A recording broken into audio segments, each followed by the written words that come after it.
जिंदा रखती है जमाना को हरारत तेरी कौकबे किस्मतम का हाय खिलाफत तेरी बलगल आला बिकमालिही कशफत तुजा बिजमालिही हसनत जमीउ खिसालिही सल्लु अलैहि आलिहि आखिरे করবে নবী শাফায়াত আমার হৃদয়ে মাঝে ফুল ফুটেছে সেই ফুলের নাম মুহাম্মদ আখেরে করবে নবী শাফায়াত শাফায়াত আখেরে করবে নবী শাফায়াত। আলহামদুলিল্লাহ, আল্লাহ তাআলার অসংখ্য শুকরিয়া জ্ঞাপন করছি যে আল্লাহ সুবহানাহু ওয়া তাআলা আমাদেরকে বর্তমান বিভিন্ন প্রতিকূলতা কর্মব্যস্ততা হতে মুক্ত করে আল্লাহর মহান হুকুম পালনার্থে পবিত্র জুমার মসজিদে সমবেত হওয়ার তৌফিক এনায়েত করেছেন। এজন্য আমরা সমস্বরে বলি আলহামদুলিল্লাহ। প্রভায়েরা, আমরা আলোচনা করছিলাম সূরাতুন নামল থেকে ঐতিহাসিক সেই ঘটনা যা সুলাইমান আলাইহিস সালাতু ওয়াস সালামকে আল্লাহ পাক যে মুজিজা যে নিয়ামত দান করেছিলেন এবং যে প্রভাব প্রতিপত্তি দান করেছিলেন সেই কথাগুলো আমরা বলতেছিলাম। গত জুমায় আমরা সুলাইমান নবী আলাইহিস সালাতু ওয়াস সালামের যে ঘটনা শুরু করেছিলাম, আমরা হুদহুদ পাখি পর্যন্ত পৌঁছে গিয়েছিলাম। হযরত সুলাইমান আলাইহিস সালাম রওনা হয়েছে ওয়াদিয়ে নামল অর্থাৎ পিঁপড়ার উপত্যকা পেরিয়ে একটি জায়গায় গিয়ে তিনি ক্লান্ত হয়ে গেলেন, যাত্রা বিরতি করলেন। সকলকে একত্রিত করে তিনি পিপাসার্ত হুদহুদ পাখিকে তালাশ করলেন, হুদহুদ কোথায়? কিন্তু তিনি হুদহুদকে সেখানে উপস্থিত পেলেন না। প্রচন্ড ক্ষুধার্ত এবং পিপাসার্ত সুলাইমান নবী রাগান্বিত হয়ে গেলেন, বললেন হুদহুদকে আমি কঠিন শাস্তি দেব অথবা তাকে হত্যা করব, তবে যদি সে যুক্তিক কোনো কারণ বলতে পারে যে এই কারণে অনুপস্থিত ছিল, যে কারণটি আসলে গ্রহণ করার মতন এমন কোন যদি আপত্তি সে পেশ করতে পারে, হুজুর যদি অক্ষমতা প্রকাশ করতে পারে যে হুজুর আমি এই যৌক্তিক কারণে অনুপস্থিত, তাহলে তাকে রক্ষা করা যেতে পারে। কথা বুঝতে পারছেন? সম্মানিত বন্ধুগণ আমার, ভাইরা আমার, সুলাইমান নবী আলাইহিস সালাতু ওয়াস সালাম হুদহুদকে খোঁজ করলেন, তার শাস্তির কথাটাও বলে দিলেন। অন্যান্য পাখিরা শোনার পরে হুদহুদের খোঁজে বের হয়ে গেল। হঠাৎ করে কিছু পাখির সাথে দেখা, হুদহুদকে ডাক দিয়ে বলল, ও হুদহুদ তুমি এখানে, তুমি কি জানো সুলাইমান নবী তোমার উপর রাগান্বিত হয়ে শাস্তি নির্ধারণ করে দিয়েছে, তোমাকে কঠিন শাস্তি দিবে নতুবা তোমাকে হত্যা করবে। হুদহুদ পাখি ডাক দিয়ে বলল, সুলাইমান নবী কি আর কিছু বলেছেন? হ্যাঁ বলেছেন, তুমি যদি যৌক্তিক কোনো কারণ দেখাতে পারো এই কারণে তুমি অনুপস্থিত, আর এটা যদি সুলাইমান নবীর কাছে যুক্তিযুক্ত মনে হয় তাহলেই তুমি রক্ষা পাবে, না হলে মৃত্যু নির্ঘাত। হুদহুদ বললেন, চিন্তা নাই, আমার কাছে এক আশ্চর্য ঘটনা আছে। আল্লাহ কোরআনের ভাষায় বলছেন, ওয়াতাফাক্কাদাত তায়রা, হুদহুদ পাখি হারিয়ে গেল। ফাকালা মালিয়া লা আরাল হুদহুদা, কি হলো আমার, আমি হুদহুদকে দেখছি না কেন? সুলাইমান আলাইহিস সালাম বলছেন, আমকানা মিনাল গায়বিন, সে কি অনুপস্থিত নাকি? লাউযিবান্নাহু আযাবান শাদীদান, অবশ্যই আমি তাকে শাস্তি দিব, কঠিন শাস্তি। আউলা আযবাহান্নাহু, অথবা আমি তাকে জবাই করব। আউলা ইয়াতিয়ান্নি বিসুলতানিম মুবিন, তবে যদি কোনো সুস্পষ্ট প্রমাণ নিয়ে আসতে পারে এই কারণে সে অনুপস্থিত, তাহলে সেক্ষেত্রে তাকে রক্ষা করা যেতে পারে। প্রিয় ভাইরা আমার, এমনই আলোচনা করতেছেন। ফামাকাসা গয়রা বাইদিন, হুদহুদ আর দেরি করলেন না, অল্প কিছুক্ষণের মধ্যে সুলাইমান নবীর কাছে উপস্থিত হয়ে গেলেন। ফাকালা আহাতু বিমা লাম তুহিদ বিহি, ও সুলাইমান নবী আমি যা দেখেছি আপনি কিন্তু দেখেন নাই, আমি এমন একটা আশ্চর্য বিষয় দেখেছি যা আপনি দেখেন নাই, আমি এমন একটা আশ্চর্য বিষয়ে জ্ঞান রাখি যেই জ্ঞান আপনার নাই। ওয়াজিতুকা মিন সাবাইন বিনাবাইন ইয়াকিন, আমি সাবা গোত্র থেকে একটা নির্ভরযোগ্য ঘটনা নিয়ে এসেছি, নির্ভরযোগ্য খবর নিয়ে আসছি। না পাই না, একেবারে নিশ্চিত একটা ঘটনা আপনার কাছে নিয়ে আসছি, আপনি জেনে অশুদ্ধ হয়ে যাবেন। সুলাইমান নবীকে বলতেছেন সাবা, সাবা হচ্ছে ইয়ামানের একটি এলাকায় কিছু লোক বাস করত, যেই লোকগুলো গোত্রের নাম ছিল সাবা, আর ওই গোত্র লোকের নাম হিসাবে ওই গ্রামের নাম দিয়েছে সাবা। তো হুদুদ পাখি সুলাইমান নবীর কাছে এসে বললেন, নবী সুলাইমান, আমি সাবা গোত্র থেকে এমন একটা ঘটনা আপনার কাছে নিয়ে আসলাম, একটা নিশ্চিত ঘটনা আপনার কাছে বলবো, যেটা শুনে আপনি আশ্চর্য হয়ে যাবেন, এই ব্যাপারে আপনার কোন ধারণাই নাই।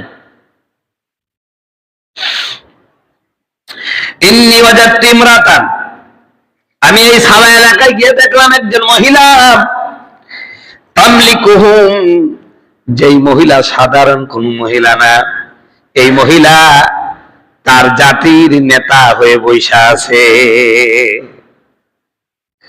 এমন একটা জায়গা দেখলাম, যেই জায়গার নেতাকে না একজন মহিলা।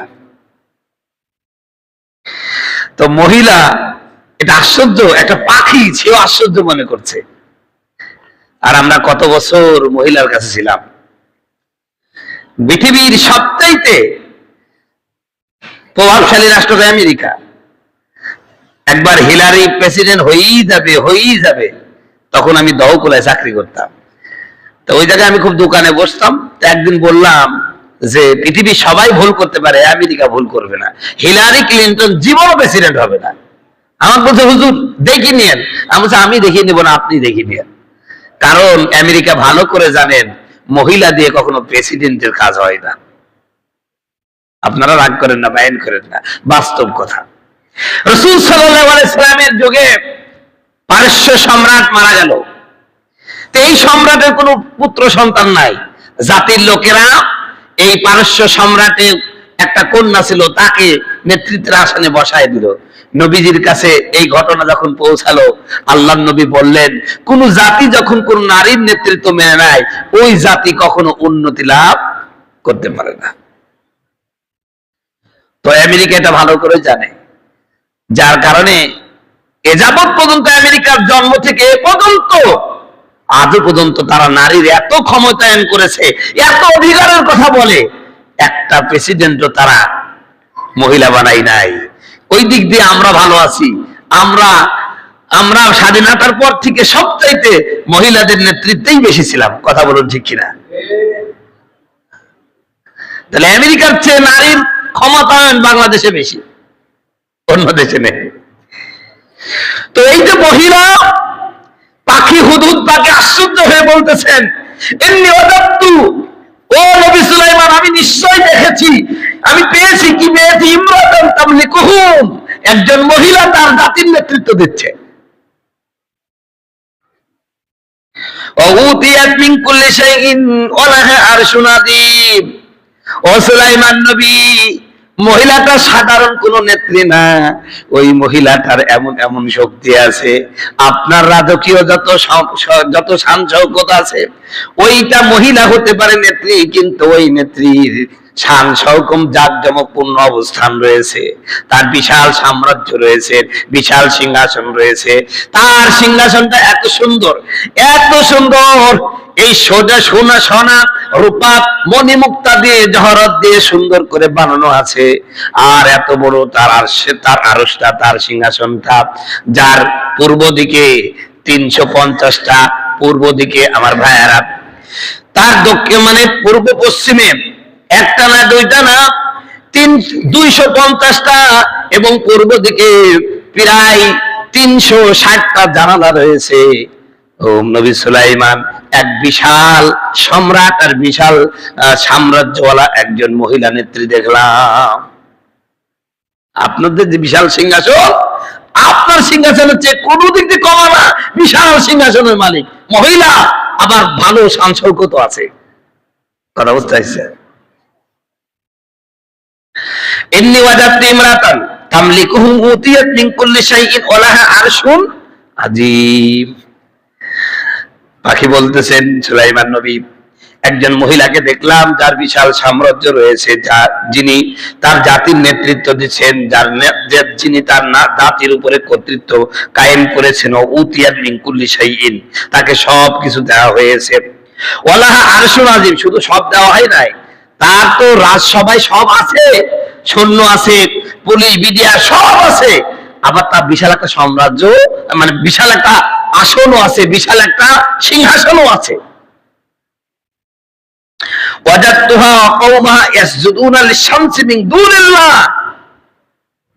এরপরে পাখি বলতেছেন, সুলাইমান নবী, একে তো মহিলা নেত্রী, এরপরে এই লোকগুলো কি কাম করে জানেন?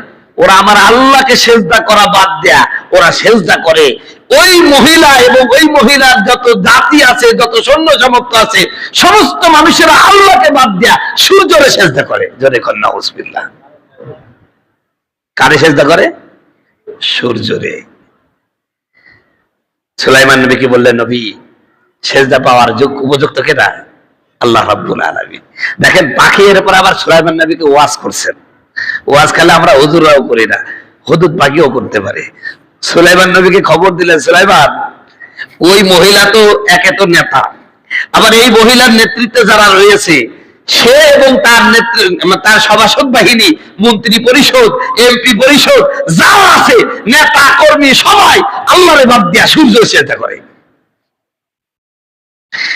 এরপরে বলতেছেন, পাখি ওয়াজ করে শোনায়, ও সুলাইমান নবী, আসলে এই মহিলা, এই জাতির লোকগুলো বিভ্রান্ত হয়ে গেছে, শয়তান তাদের এই খারাপ কাজটা তাদের কাছে ভালো করে তুলেছে। শয়তান তাদের খারাপ কাজটা তাদের কাছে কি করছে? ভালো করে তুলছে। ও বন্ধুগণ, আমার ভাইয়ের আমার, আপনারা বলেন তো, পৃথিবীর সবচেয়ে নিকৃষ্ট গুনার নাম কি? শিরক না? কথা কয় না কেন? শিরক পৃথিবীর সবচেয়ে নিকৃষ্ট গুনাহ। লোকমান হাবিব তার সন্তানকে বলতেছেন, ও সন্তান, ইয়া বুনাইয়া লা তুশরিক বিল্লাহ। হযরতে লোকমান আলাইহিস সালাতু ওয়াস সালাম তার সন্তানকে বলছে, প্রাণের সন্তান, শোনো শোনো, খবরদার আল্লাহর সাথে শিরক করো না। ইন্নাশ শিরকা লাযুলমুন আযীম, নিশ্চয় শিরক হলো সবচেয়ে নিকৃষ্ট গুনাহ। অতএব তোমাকে যদি কেউ হত্যা করে ফেলে তারপরও শিরক করবে না, তোমাকে আগুনে পোড়ায় ফেলে তারপরও শিরক করবে না, তোমাকে যদি বাধ্য করে, তোমাকে যদি পিটানো হয়, মারতে মারতে মারতে মারতে তোমাকে যদি মেরে ফেলা হয়, আমার সন্তান, খবরদার শিরক করবা না, শিরক করবা না। মার খেয়ে মারা যাবা, তারপরও শিরক করবা না, কারণ শিরকের চেয়ে নিকৃষ্ট গুনাহ নাই। প্রিয় ভাইরা আমার, মুসলমানের দৃষ্টিতে, পৃথিবীর সমস্ত একত্ববাদী যারা রয়েছে, সকলের দৃষ্টিতে শিরক হলো সবচেয়ে নিকৃষ্ট গুনাহ। কিন্তু হিন্দুদের কাছে এই শিরকটাই সবচেয়ে পবিত্র ইবাদত। কথা কয় না? ঠিক কিনা? আমাদের কাছে গুনাহ, তাদের কাছে এটাই সবচেয়ে উত্তম ইবাদত, কারণ শয়তান তাদের কাছে এটাই ভালো করে তুলেছে। ওরা মনে করছে এটাতে আমি নাজাত পাই যাব। কথা বুঝতে পারছেন? সম্মানিত ভাইরা আমার, এরপরে পাখি হুদুদ বলছে, ফাসাদ্দাহুম আনিস সাবিল। সুলাইমান নবী, কত বড় আশ্চর্য কথা! ওরা আল্লাহর ইবাদত না কইরা, আল্লাহর সেজদা না কইরা, ওরা সূর্যরে সেজদা করে। আসলে শয়তান তাদেরকে এই কাজটা তাদের কাছে ভালো করে তুলেছে, আর এভাবেই শয়তান আল্লাহর পথ থেকে আল্লাহর বান্দাগুলোকে বিচ্যুত করে ফেলেছে। ফাহুম লা ইয়াহতাদুন, ফলে তারা হেদায়েত পায় নাই। ফলে তারা, শয়তান ওদেরকে এমন ভাবে অন্ধ করে রেখেছে, যার কারণে আল্লাহ বাদ দিয়া সূর্যরে সেজদা করেন। এইভাবে তারা হেদায়েত থেকে বঞ্চিত হয়ে গেল। এরপরে যে আয়াতটা আছে, এই আয়াতটা আমি তেলাওয়াত করছি না, খালি বাংলা শোনাই, কারণ এটা সেজদার আয়াত, আর আপনারা সেজদা দেখা যাচ্ছে অনেকে দিতে পারেন, অনেকে দিতে পারেন না, ভুলে যেতে পারেন, গুনাহ হবে, খালি অনুবাদ করছি। প্রিয় ভাইরা আমার, এরপর আল্লাহ রাব্বুল আলামিন বলছেন, সেজদা শুধুমাত্র কেবলমাত্র আল্লাহকে দিতে হবে, যিনি আকাশ জমিন সূর্য নক্ষত্র সবকিছু সৃষ্টি করেছেন, আর এর মধ্যে যা আছে সবই তো তিনি জানেন। ঠিক কিনা? ইয়ালামু খাইনাতাল আয়ুনি ওয়া মা তুখফিস সুদূর। বান্দা তোমার অন্তরে কি লুকোচুরি খেলে তুমি জানো না, তোমার স্ত্রীর অন্তরে কি লুকোচুরি খেলে তুমি জানো না, একই বিছানায় একই বালিশে মাথা দিয়ে ঘুমাও, স্ত্রী কিভাবে তুমি জানো না, স্বামী কিভাবে স্ত্রী জানে না। এই যে অবস্থা তৈরি হয় একমাত্র শুধুমাত্র আল্লাহ রাব্বুল আলামিন জানেন। সুতরাং আমার বন্ধুগণ, আমার ভাইয়ারা, সেজদা পাওয়ার উপযুক্ত একমাত্র কে? আরো জোরে বলেন, আল্লাহ রাব্বুল আলামিন। প্রিয় ভাইরা আমার, সে আল্লাহ, তিনি ছাড়া কোনো ইলাহা নাই, তিনি হলো আরশ আজিমের মালিক। সম্মানিত বন্ধুগণ, আমার ভাইয়ারা, হযরত সুলাইমান নবী হুদহুদ পাখির বক্তব্য শুনে কিংকর্তব্য বিমূঢ় হয়ে গেলেন। তিনি বিশ্বাসও করতে পারছেন না, আবার অবিশ্বাসও করতে পারছেন না। তাই হুদহুদকে বললেন, এই হুদহুদ, তোর ব্যাপারে কিন্তু আমি শাস্তি প্রয়োগ করেছি, আমি তোরে শাস্তি দেবো না, তোরে জবাই করব। তবে তুমি যেই সংবাদটা দিয়েছো, আমি তোমার কথায় বিশ্বাস করতে পারছি না, আমি তদন্ত করব। বলেন সুবহানাল্লাহ। কি করব? তদন্ত করব। আবার তদন্তের ভাড়া অন্য এই দায়িত্বটা আবার হুদহুদকে হযরত সুলাইমান নবী আলাইহিস সালাম দিলেন। প্রিয় ভাইরা আমার, ওয়ালা সানানজুরু আসাদদাকতা আম কুনতা মিনাল কাযিবিন। এই হুদহুদ পাখি, তুমি যে বক্তব্য দিলা, তুমি যে ঘটনার কথা বললা, এটা তো খুবই নিকৃষ্ট কথা যে একজন নারী তার জাতির নেতৃত্ব দেয়, আবার আল্লাহকে ছাড়া ওরা সূর্যের ইবাদত করে। না না না, এমনটা হতে পারে না। তবে তোমার কথা আমি 100% বিশ্বাস করতে পারছি না। এই জন্য আমি তোমাকে তোমার এই ঘটনাটা আমি তদন্ত করে দেখব আসলে সত্য নাকি মিথ্যা।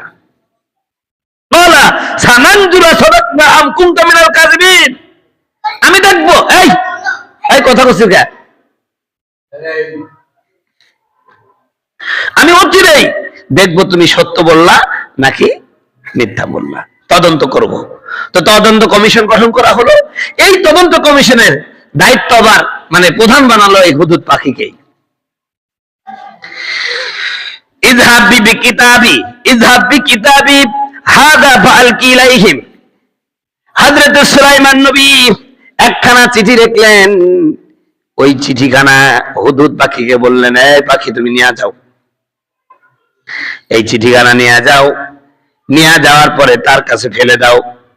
তাফসীরের মধ্যে লেখে ঠুটে করে, অথবা পাখি তার ডানায় করে নিয়ে, অথবা তার পায়ের যে নখ আছে সেটাকে সেইটার মাধ্যমে ধরে সাবা প্রান্তে চলে গেলেন হুদহুদ পাখি। ইযহাব বিকিতাবি, এই হুদহুদ, তাড়াতাড়ি আমার কাছ থেকে একটা চিঠি নাও। হাযা ফাআলকি ইলাইহিম, এরপরে তাদের কাছে এই চিঠিটা দাও। সুম্মা তাআল্লা আনহুম, চিঠি দিয়ে চলে আসবা না। ওই চিঠিটা ফেলার পরে তুমি অদূরে দাঁড়িয়ে থাকবা, দেখবা তার প্রতিক্রিয়াটা কি হয়, তার প্রতিক্রিয়াটা কি হয় ওটা আমরা জানাবা। ফাংজুর মাজা ইয়ারজুন, এরপরে লক্ষ্য করো এই চিঠির উত্তর তারা কি দেয়। সম্মানিত বন্ধুগণ, আমার ভাইয়ারা, এই চিঠিতে যা লেখা ছিল আল্লাহ রাব্বুল আলামিন কোরআনুল কারিমে রেকর্ড করেছেন। মাত্র 2 লাইনের একটা চিঠি, কিন্তু এই চিঠির মধ্যে এমন কিছু বক্তব্য সুলাইমান নবী প্রেরণ করে দিলেন। আমার বন্ধুগণ, আমার ভাইয়ারা, এই যে রানী, এই মহিলাটার নাম ছিল বিলকিস, রানী বিলকিস। মহিলাটা কিন্তু সাধারণ কোনো মহিলা ছিলেন না। তার রাষ্ট্রে, আমার বন্ধুগণ, আমার ভাইয়ারা, তার সভাসদ বাহিনী প্রায় 300-র ঊর্ধ্বে। তার সভাসদ বাহিনী, মন্ত্রিসভা মানে সেনাবাহিনীর লোক ছিল। সেনাবাহিনীর মানে প্রধান নেতৃত্ব দানকারী প্রায় 300-র ঊর্ধ্বে সৈন্য ছিল। এই প্রতিটা সেনাবাহিনীর নেতৃত্বে আবার 10,000 করে সৈন্য ছিল। কত হাজার করে? মানে 300-র ঊর্ধ্বে প্রধান সেনা, যেমন আমাদের দেশে আছে সেনা প্রধান, লেফটেন্যান্ট, কর্নেল, মেজর, ঠিক তদ্রুপ ভাবে সুলাইমান নবীর যে সভাসদ বাহিনীর লোকগুলো ছিল এরকম সাজানো ছিল। কি বলছি, ভুল হলো। বিলকিস রানীর যে মানে রাজ্যসভা ছিল, মানে তার যে সভাসদ বাহিনী, তার রাজ্যটাকে বহির্বিশ্বের সমস্ত শত্রুতিকে হেফাজত করার জন্য তিনি যে সেনাবাহিনী গঠন করেছিলেন, এই সেনাবাহিনীর নেতৃত্ব দিত 300-র ঊর্ধ্বে সেনাবাহিনী। এবং এই প্রতিটা সেনার অধীনে আরো 10,000 করে অত্যাধিক ক্ষিপ্র সম্পন্ন, অত্যাধিক তেজস্বী এবং ভালো যোদ্ধা, এইরকম 10,000 করে সৈন্য ছিল। তাহলে কত সৈন্য ভাই? সেই সময়ে প্রতিটা সৈন্যের একটা সৈন্য ছিল, তার নেতৃত্বে কতজন, তার অধীনে কতজন সৈন্য ছিল? 10,000 করে। 300-কে গুনবেন তাহলে কত হয়? প্রায় কত, 3 লাখ না? হ্যাঁ, সেই সময় 3 লাখ সেনা আছে। তাহলে উনিও কিন্তু কম শক্তিশালী মহিলা না। সেই মহিলা সুলাইমান নবীর চিঠি পেয়ে কি করলো দেখেন, ইন্নাহু মিন সুলাইমান ওয়া ইন্নাহু বিসমিল্লাহির রহমানির রহিম। সুলাইমান নবী, প্রিয় ভাইরা আমার, সুলাইমান নবী যে চিঠিটা প্রেরণ করলেন, ওই চিঠিটা মধ্যে লেখা ছিল আল্লাহ তাআলার নাম। কার নাম বলেন? আল্লাহর নাম ছিলেন ক্বালাত ইয়া আইয়ুহাল মালাউ ইন্নী উলকিয়া ইলাইয়া কিতাবুন কারীম। প্রিয় বন্ধুগণ, আমার ভাইরা, ওই যে হুদহুদ পাখিটা যে চিঠিটা নিয়ে চলে গেল, ওই চিঠিটা তার কাছে যখন নিক্ষেপ করল, প্রিয় বন্ধুগণ আমার ভাইরা, বিলকিস রানী চিঠিটা খোলার পরেই দেখতে পেলেন ইন্নাহু মিন সুলাইমান ইন্নাহু বিসমিল্লাহির রহমানির রহিম। এটা সুলাইমানের পক্ষ থেকে আল্লাহর নামে শুরু করছেন, যিনি দয়াময়, যিনি অসীম দয়ালু। আল্লাহর নামের এই কথা শোনার সাথে সাথে বিলকিসের মধ্যেই একটা সম্মান ফুটে আসলো। আরে এই চিঠিটা কোনো সাধারণ মানুষের চিঠি না, এই চিঠিটা খুব সম্মানিত চিঠি। এই জন্য এত কঠিন সাহসিকতা, এত সৈন্য সামর্থ্য, এত যুদ্ধাস্ত্র থাকার পরও তিনি তার বাহিনীর লোকদেরকে ডাকলেন, মন্ত্রী সভার সবাইকে ডাকলেন। ডাকার পরে বললেন, শোনো ইয়া আইয়ুহাল মালাউ, ও আমার মন্ত্রী সভার লোকেরা শোনো, আমার সভাসদ বাহিনীর লোকেরা শোনো, ইন্নী উলকিয়া ইলাইয়া, নিশ্চয় আমার কাছে পাঠানো হয়েছে কিতাবুন কারীম, খুব সম্মানিত একটা চিঠি। জোরে বলেন সুবহানাল্লাহ। যেন তোর চিঠি না, বিশাল সম্মানিত চিঠি। এরপরে তিনি পড়লেন ইন্নাহু মিন সুলাইমান, যেই চিঠিটা প্রেরণ করা হয়েছে সুলাইমানের পক্ষ থেকে, ওয়া ইন্নাহু বিসমিল্লাহির রহমানির রহিম, যেই চিঠিটার মধ্যে আল্লাহ পাকের নাম আছেন, যিনি দয়ালু পরম করুণাময়। আল্লাহ তাআলু আলাইয়া, এই চিঠিটা আল্লাহর নামে লেখার পরে আমাদেরকে স্পষ্ট ঘোষণা করেছেন, ও রানী বিলকিস, তোমার বিশাল সাম্রাজ্য আছে, বিশাল সৈন্য সামর্থ্য আছে, এই গর্ব করে আমার সাথে টক্কর দিতে আইসো না। আমি নবীর সাথে তুমি তোমার বিশাল বাহিনী নিয়ে টক্কর দিতে আইসো না। কেন? ও আতুনি মুসলিমিন, আমার সাথে তো টক্কর দিবা না, বরং সারেন্ডার করে আমার কাছে চলে আসো। এটা হলো চিঠির ভাষা। চিঠি শেষ, ছোট্ট একটা শব্দ যে আমার কাছে টক্কর দিতে আইসো না। বিলকিস তো খুব, মহিলারও তো খুব বিচক্ষণ মানুষ, ও বুঝতে পারছে আমার মতন এইরকম বিশাল শক্তিশালী রাষ্ট্রের সাথে এইরকম চিঠি যিনি পাঠাতে পারে, নিশ্চয় লোকটা কোনো সাধারণ লোক না।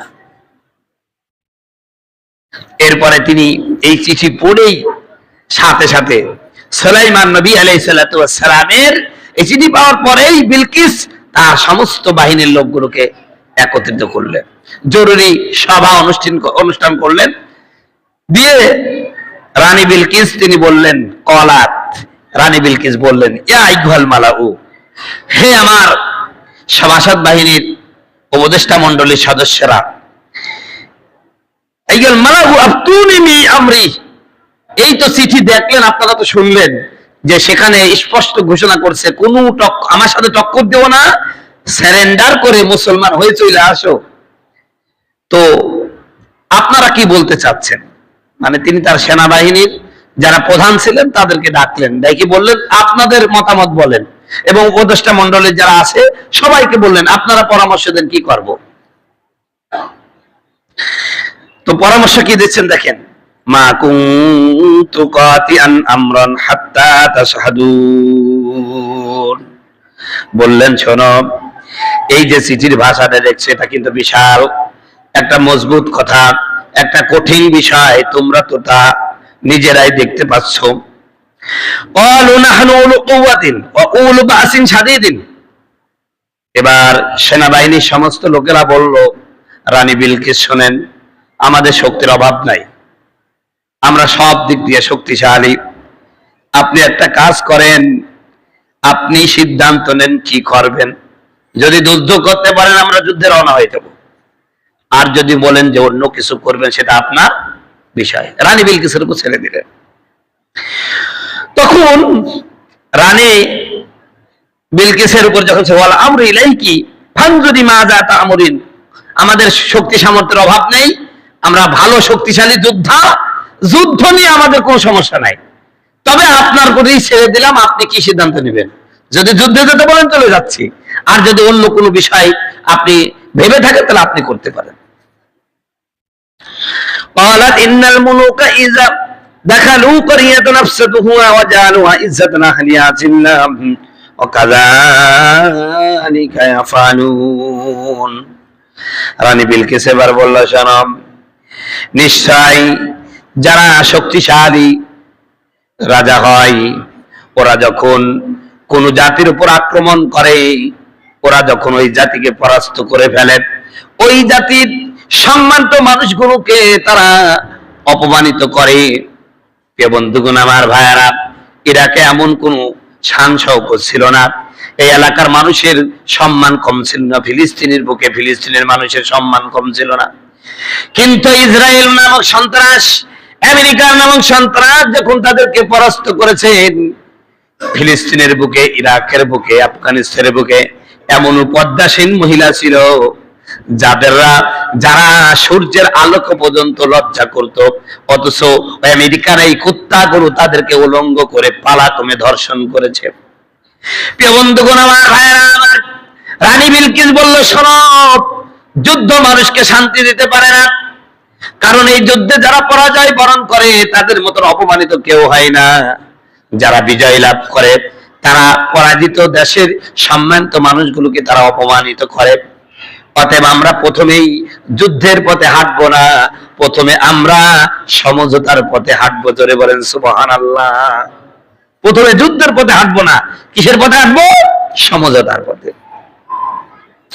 ওয়াকাযালিকা ইয়াফআলুন ওয়া ইন্নী মুরসিলাতুন ইলাইহিম বিহাদিয়াতিন ফানাজিরাতুন বিমা ইয়ারজিউল মুরসালুন।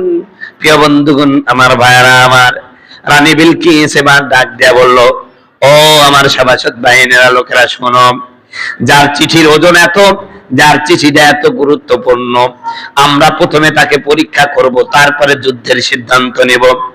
আমরা কিছু হাদিয়া পাঠাবো, এই হাদিয়া যদি সে গ্রহণ করে তাহলে বুঝবো সে আল্লাহর পক্ষ থেকে কোন নবী টবি না, আমাদের মতন একজন সাধারণ মানুষ, তাহলে আমরা সহজেই তাকে পরাজিত করতে পারবো। আর হাদিয়া যদি গ্রহণ না করে তাহলে বুঝতে হবে দুনিয়ার প্রতি তার কোনো লোভ নাই, সুতরাং এমন লোকের সাথে সমঝোতা করা আমাদের কোনো সমস্যাও নাই। মহিলা হলো জ্ঞান কি আছে, সঠিক আছে। তো উনি বললেন আমরা হাদিয়া পাঠাবো। হাদিয়া কি? কয়েকটা ইটের স্বর্ণ পাঠাইলো, মানে ইটটা কিন্তু দিয়ে বানানো, কি দিয়ে? স্বর্ণ। অর্থাৎ স্বর্ণের ইট আর কয়েকটা রূপার ইট নবী সুলাইমান আলাইহিস সালামের জন্য প্রেরণ করলেন, সাথে কয়েকশো সৈন্য সামন্ত বিশাল সাজগুজ কইরা পাঠাই দিল। আর এদিকে আবার সৈন্য বাহিনীদেরকে বললো তোমরা রেডি থাকো। তো হুদুদ পাখি এই সব দেখার পরে উনি চলে আসলো, বুঝতে পারছেন? ফালাম্মা যা সুলাইমান, এরা যখন সুলাইমানের কলা তোমার দুনিয়া বিমানিন। প্রিয় ভাইরা আমার, এই যে ওরা যখন এই ইট নিয়ে রওনা হচ্ছে, এদিকে হুদুদ পাখি কিন্তু আসছে, এসে বলছে নবী সুলাইমান কাম তো হইয়া গেছে, ওরা আপনার কাছে হাদিয়া আসছে। কয় কি হাদিয়া আসছে? কয়েকটা স্বর্ণের ইট নিয়ে আসছে, কয়েকটা রূপার ইট নিয়ে আসছে। তো সুলাইমান নবীর স্বর্ণ টর্ণকে অভাব নাকি ভাই? এবার তিনি তার বাহিনী নিয়ে বসলেন, জিন আছে, মানুষ আছে, পাখি পশু সব আছে, সবাই লিগে বললো একটা কাজ করো, ওরা আমাকে স্বর্ণের ইট দিতে চায়, একটা কাজ করো, মেন রোড থেকে আমার বাসা যত দূর তোমরা পুরোটাই স্বর্ণ দিয়ে রাস্তা বানাই দাও, আর আমার পুরো বিল্ডিংটাও স্বর্ণ দিয়ে বানাই দাও। তারা বলেন সুবহানাল্লাহ। এইবার রওনা দিয়েছে, রওনা দিয়ে যেই মেন রোড আসছে, আইসে দেখছে এলাকাতে অন্যরকম। ওরা যে কয়টা ইট নিয়ে আসছে, আইসি দেখছে যেখানে নামছে সুলাইমান নবীর মানে বাসার বাড়ি যেখান থেকে শুরু হয়েছে, ওখান থেকে পুরো রাস্তাঘাট সবই স্বর্ণের। সুবহানাল্লাহ বলেন। আবার পাশে যে এই যে ই দেয় না, ওই যে আপনার রাস্তাঘাটে যে একটা ইট বসি রাস্তাটা একটু উঁচু করে দেয় না, ওগুলো আবার রূপা দিয়ে তৈরি করা। আবার কারুকার্য গুলো সব রূপার। ওরা তখন চিন্তা করছে কি করে যাব, আমরা তো তার কাছে স্বর্ণের ইট নিয়ে আসলাম যে উপঢৌকন হিসাবে, এখন দেখতেছি ও স্বর্ণ দিয়ে পুরো রাস্তাই বানাই ফেলছে। তখন ওরা লজ্জায় কাছে একটা কাপড় ছিল রুমাল, রুমালের মধ্যে ইট গুলো সব ই করছে, বাঁধছে, বাঁধে পকেটে ঢোকাই দিছে। বুঝতে পারছে, দিয়ে রওনা হয়েছে। তারপরে সুলাইমান নবীর কাছে যখন ওরা আসলো, কলা আতুমাদ্দু আতুমিদ্দুনানি বিমালিন, সুলাইমান নবী বলছেন আমাকে কি মাল দিয়ে সমঝোতা করতে আসছো?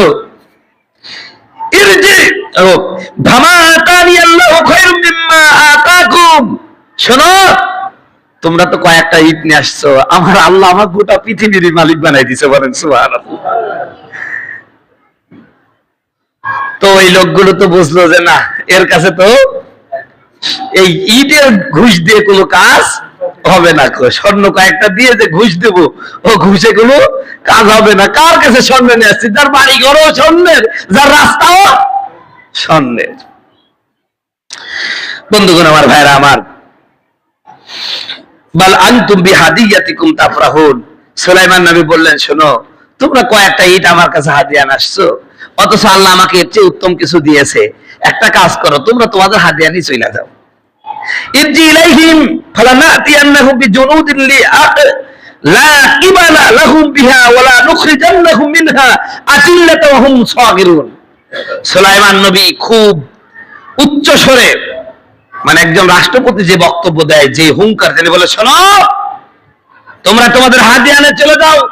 আমি তো মনে করেছিলাম তোমরা আত্মসমর্পণ করে আমার কাছে ফিরে আসবা, কিন্তু তুমি আমাকে সমঝোতা করতে আসছো কয়েকটা ইট দিয়ে, ঘুরে যাও। আমি অচিরেই আমার বাহিনী নিয়ে তোমাদের প্রতি হামলা করব। তোমার সম্রাজ্ঞীকে বইল যে তার সমস্ত শক্তি নিয়ে আমার মোকাবেলা যেন করে। ইনশাআল্লাহ আমার মোকাবেলা করার মতো ক্ষমতা কারো নাই।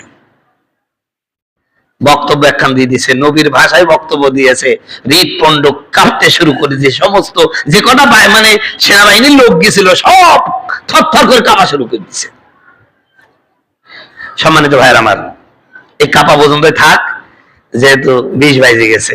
আবার আগামী সপ্তাহে ইনশাআল্লাহ আলোচনা। আজকে এই রবিউল মাস পড়ে গেছে, এই সুলাইমান নবীর ঘটনা আগামী জুমা ইনশাআল্লাহ শেষ হবে। এরপরের জুমা থেকে আমরা নবী সাল্লাল্লাহু আলাইহি সাল্লামের একদম জন্ম থেকে মৃত্যু পর্যন্ত আলোচনা ইনশাআল্লাহ করব। আল্লাহ কবুল করুন, আমিন।